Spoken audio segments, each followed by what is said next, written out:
রাসেল ব্যাপার দেখছেন জি পর্যন্ত? আমার ছেলেরে গত শুক্রবারে গাম উঠেছিল।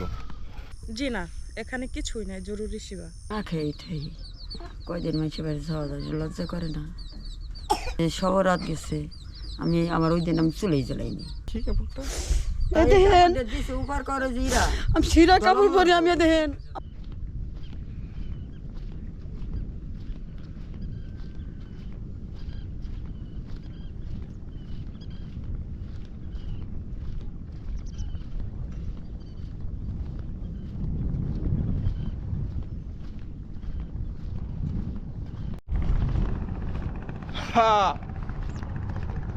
চর, বিশাল সমুদ্র, সমুদ্র তীরে লা লা লা লা লা।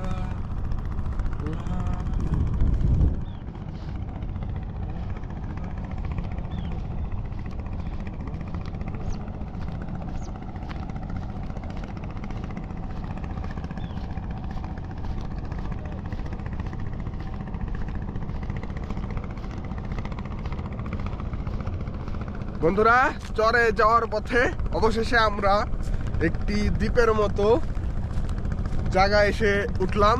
জায়গাটি খুবই সুন্দর, দেখতে পাচ্ছেন।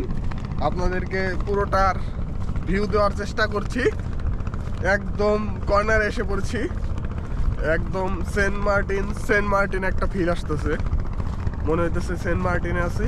এই যে একদম কর্নারে এসে পড়েছি এখন আমি, যদিও একদম কর্নারে। দেখুন এইখান থেকে ভিউটা কি, এইখান থেকে ভিউটা কি, হাহা, সেই সেই সেই অস্থির পুরা।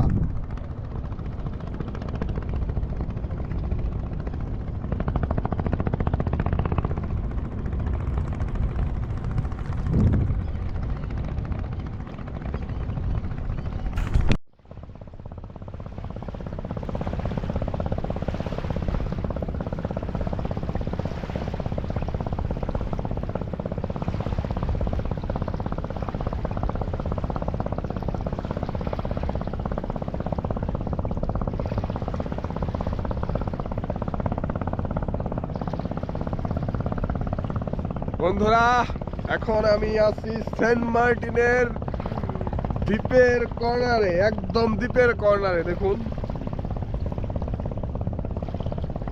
দেখুন আশেপাশের ভিউটা দেখুন। আশেপাশের ভিউ দেখলে আপনারা অবাক হয়ে যাবেন যে কোথায় আছি আমি, ভিনদেশি কোন এলাকা, যেখানে মানে আশেপাশে কেউ নেই, শুধু আমি একা এই চরের মাঝখানে। এরকম একটা ফিল, চারপাশে শুধু পানি আর পানি।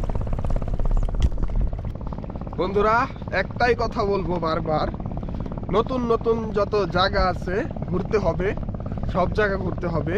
আনাচে কানাচে, দেশের আনাচে কানাচে, দেশের যা আছে আমাদের বাংলাদেশে, আমার প্রিয় জন্মভূমি বাংলাদেশের আনাচে কানাচে যেখানে যা আছে সব আমরা দেখতে চাই ঘুরে ঘুরে, এবং আপনাকেও দেখাতে চাই ঘুরে ঘুরে। এই ঘোরার মাধ্যমে ভ্রমণ পিপাসু যারা আছেন সবাই শুধু যে কক্সবাজার, বান্দরবন এইসব জায়গায় যাবেন তা কিন্তু না। এরকম দুর্গম চরে এসে যখন এইরকম দুর্গম চরে এসে যখন এরকম একটি স্থানে আমি আসতে পেরেছি, তো মানে বলে বোঝাতে পারবো না কতটা মানে আনন্দ পাচ্ছি আমি এখানে। আসলে আপনাদের বলে বোঝাতে পারবো না। দেখুন মানে জায়গাটা দেখুন, আমি এই যে ক্যামেরা ধরে রাখছি উপরে আপনাদের দেখানোর জন্য পুরোটা। আসলে আমি কোথা থেকে কোথায় যাচ্ছি দেখুন, মানে পুরোটা বিস্তীর্ণ চর, শুধু বালি আর চারপাশে শুধু পানি। ভিউটা দেখুন, অস্থির ভিউ, পুরা অস্থির, সেই সেই। এই যে পুরা মরুময় পথ দিয়ে হেঁটে হেঁটে যাচ্ছি আমরা। এরই নাম অ্যাডভেঞ্চার, আর কিছু না। অ্যাডভেঞ্চার যদি লাগে এটি তাহলে সেই অ্যাডভেঞ্চারের একমাত্র নমুনা। বন্ধুরা, আমি চলে এসেছি পাবনার কবিরপুর ঘাটে। এই ঘাটে দেখতে পাচ্ছেন আমার পিছনে অসংখ্য নৌকা। এই ঘাটে আর কি প্রত্যেকজনেরই নাকি একটা করে নৌকা আছে, এরকম একটা অবস্থা। তারা ডিজিটাল ঘোড়া কিনে নিয়েছে, মানে তাদের সকলেরই হোন্ডা আছে, আর এই হোন্ডাই তাদের যাতায়াতের প্রধান বাহন। তাদের এই ঘাট থেকে অনেক দূরে তাদের বাসা, ওই পাশে। তারা ওই বাসায় যাওয়ার জন্য তারা এই ঘাট থেকে নেমে তাদের হোন্ডা নিয়ে চলে যায়। দেখতে পাচ্ছেন ওই যে একটি ট্রলারে হুন্ডা, ওই ভাইয়ের ওই ট্রলারও ওই ভাইয়ের, ওই হুন্ডা ওই ভাইয়ের। তারা মানে যার ট্রলার আছে তারই হুন্ডা আছে একটা করে, এরকম একটা অবস্থায় চড়ে। তো ঘাটটি বিশাল বড় দেখতে পাচ্ছেন।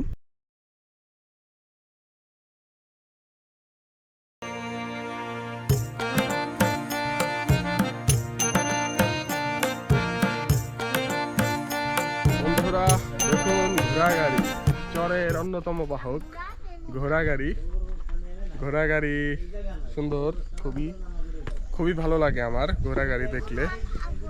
গ্রামীণের যে চরের ঐতিহ্য এই ঘোড়া গাড়িকে বলা যেতে পারে। খুবই সুন্দর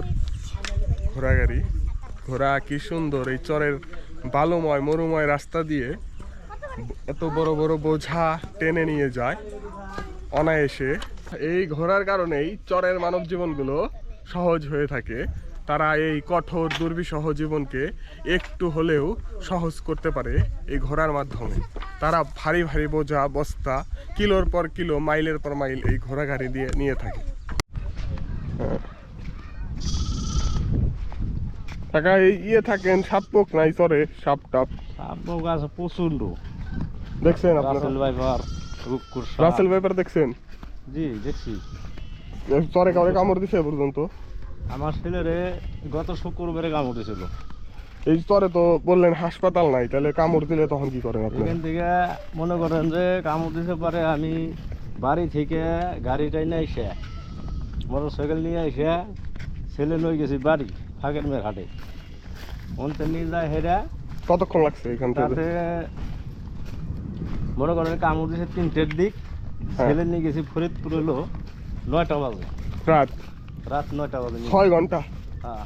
এতক্ষণ একজন মানুষ। এর মধ্যে দেশে উজা দিয়ে বিষ নামাইছিলাম, বিষ নামানোর পরে ছেলে সুস্থ আসলো। ওই সুস্থর কারণে একটু দেরি হয়েছিল, তাও হসপিটাল নিয়ে ভর্তি করছিলাম, 4 দিন রাখছিলাম। কি সাপে কামড় দিছিল? গুকুর সাপে কামড় দিছিল। গুকুর সাপে কামড় দিছিল, 6 ঘন্টা এমনি করে রাখছেন, যদি কিছু হয়ে যাইতো? আল্লাহ। ওই যে বিষ নামাইছি উজা দিয়া, বিষ নামানোর কারণে কোনো সমস্যা আল্লাহ দেয় নাই। এদিকে রোগ আছে, সবাই তো আর ওই জিনিসটা বুঝে না। হ্যাঁ। আমি যেটা বুঝছি না, আমি তো কতজন তো মনে করেন সরাসরি ডাক্তারের কাছে দিয়েছি। আমি আবার উজা দিয়ে, দেশের উজা ছিল, উজা দিয়ে নামাইছি। নামানোর পরে তারপরে আমি ফরিদপুর নিয়ে গেছি। নিয়ে যাওয়ার পরে 250 ফিটে ভর্তি করছি। ভর্তি করার পরে তারপরে ডাক্তারে সুই মই দিল, সিলাং মিলাং দিল, ভ্যাকসিন দিল। দেওয়ার পরে আল্লাহর রহমতে আমার ছেলে সুস্থ করে এই যে রোববারে বাড়ি আনছি।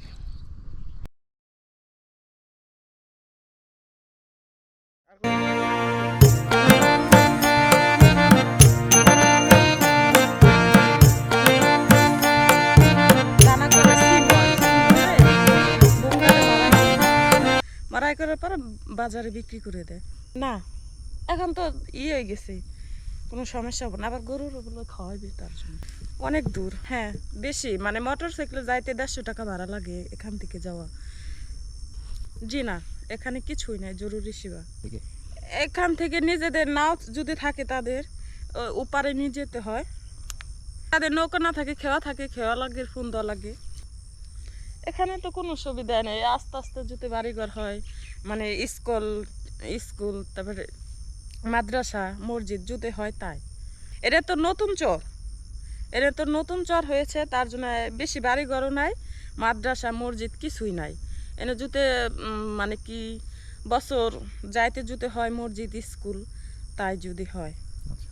চামু আমার সরম করে, আমি আইসি হেনে তোমাকে ভরসা, তোমরা আমার চোখ দেহ আবার একসাথে দিয়ে দেহ, ওইটুকু আমার যথেষ্ট। কয় তুমি না খেয়ে নইলে পোলাভান গেতা করতে নিয়ে হইতে মুই তুমি পোলাভান নিয়ে আমার মনে হের কষ্ট পাইলাম। আমাকে কষ্ট পাইলে কিছু করার কেটে নেই। কয়দিন মানুষের কাছে চাওয়া যায় যে আমার একশের চাল দেও, কিংবা একটু লবণ দেও, কিংবা 2টা মরিচ দেও, আমি চাবের পারব না ভাই। প্রতিদিন আমি চাবের পারব না, আমার প্রতিদিনই তো ঠেহা। ও বেটা তো আর 4 পয়সা ইনকাম করে আনা পান না। এইভাবেই আমার কোনো মতন দিন চলে যায় আসে। আর আমি একজন অসুস্থ, 2 দিন যদি একটু অস্তে আটি, আবার 8 দিন আমার হয়ে থাকা লাগে, এই বই ব্যথা লাগছে। আমি আগে পরে তো ওই পোলাপান মনে করো, আমাকে বেটা মনে করো যে আগেতে অসুখ বিসুখ পাগল ছাগলের মতো, পাগল কাম কাজ করে না, এনে তো করে পার না। কেউ বাড়িতে দিলে খাই, কেউ না দিলে আর কি, কথা নাই। কিনে তো আর এক সের আনা পারম নি, যে কিনে এক সেরাই নে তার আমি খাম, ওইটা তো আনা পারম নি। আমার 10 জনে আছে, 10 জনে যদি দেয়, আমার তো নাই, সবাই অসহায় অচিনা, এ নয় চিনা বানাই নিছি। দেখে যে বিটিটা কাঙ্গাল, দেয় এক নেলা, কিংবা এই যে ওইবার হিদিন ই করছে, দিছে কটা, খাইছি, না খেয়ে ঠাই কয়দিন মানুষের বাড়ি যাওয়া যায়, লজ্জা করে না। 3 দিন না খাই আসলাম, মানে যে ওই মেয়েটা এই পোলা ভান্ড ঈদ দিছে বেটাইনি খাওয়াই, সব রাত গেছে। আমার ওই দিন আমি চুলেই জ্বালাইনি। পরে ওই বাড়িতে রাত্রির দিকে কি হালুয়া পাঠাই দিছে আর রুটি পাঠাই দিছে ওর কাছে, ওই মেয়ের কাছে, যা নিয়ে তোর মারে হাতে করে পোলান হাতে করে খাকে। এরকম একটু মানুষ থাকে, তকদিরের এক জায়গাটা নাম দেয়। আমি কোনো জায়গাতে কোনোদিন 100 চাল কিংবা 100 লবণ, কত মানুষ কতটা পাইছে ওই নদী ভাঙার সময়, আমি কিছুই পাইনি। আমার কিছুই দেয় না, কোনটা ভোট দেয় নাকি। তখন চাই আনি, হেকালার লজ্জা করে না, নিজের জন্য তো লজ্জা করে। ছোটো পোলাহানের জন্য যাই, গ্রামে যাই, যে সমস্ত বাড়ি যাই, আনি দে মানে আমি খাই। অসহায় মানুষ, আমি কাজ কুজ করে পারেন না, তাই নিয়ে আমরা খাই। পূজা চাইছে এনে খাই, বাচ্চা বাচ্চা নিয়ে আমি খাই। কি করু, 5 জনে দেয়, আমার জানি দম বাইরে যায়। আমার আমি মনে করি নিজে দল নিজে বাই করে দেই, আমি কষ্ট করে পারি না ভাই। আমার নাকি দুঃখী, আমার কেউ নাই, নিয়ে খাই, 5 জনে দেয়, এই তো কি। আমি চেয়ারম্যান মেম্বার চেয়ারম্যান কিছু ছুটে আমার দেয় নাকি, গরিব মাসে শিরা কাপড় দেয় আমারে। দেখি কাপড়টা, দেখেন আমি শিরা কাপড় পরি, আমি দেখেন আমার নাকি দুঃখী নাই। বন্ধুরা আমার সাথে যে এই যে আপাকে দেখছেন, তিনি কিন্তু এই অত্র চরের মধ্যে সবচেয়ে অসহায়। সে তার মার সাথে এই যে পিচ্চি পিছনে দেখতে পাচ্ছেন, এই পিচ্চিদের নিয়ে থাকে, খুবই কষ্টে এখানে জীবনযাপন করছে সে বলল তার বাবা অসুস্থ আর তার মা অসুস্থ, সে নিজে অসুস্থ, কোনো কাজ করতে পারে না সে, দেখতে পাচ্ছেন। মারা গেলেও তো ওই জায়গায় গাড়া লাগবে না, লুফার নাইলে এমরে নেওয়া লাগবি, তাহলে পানিতে বাসবি, তাছাড়া উপায় নেই আমাদের। ওর বাড়িতে নিবের গেলে সবাই নেওয়া লাগে, সবাই নিয়ে লোকে উঠান লাগে। যদি এমন অবস্থা হয় তাহলে ঘোড়ার গাড়ি তো ডেলিভারি হয়, লোকের ভিতরে ডেলিভারি হয়, আর নাহলে মারা যায়। এইখানতে নদীর ঘাটে 2 ঘন্টা লাগে হাইটে যাওয়া, বাজার করতে গেলেও 2 ঘন্টা লাগে, বাজারও 2 ঘন্টা লাগে হাইটে গেলে।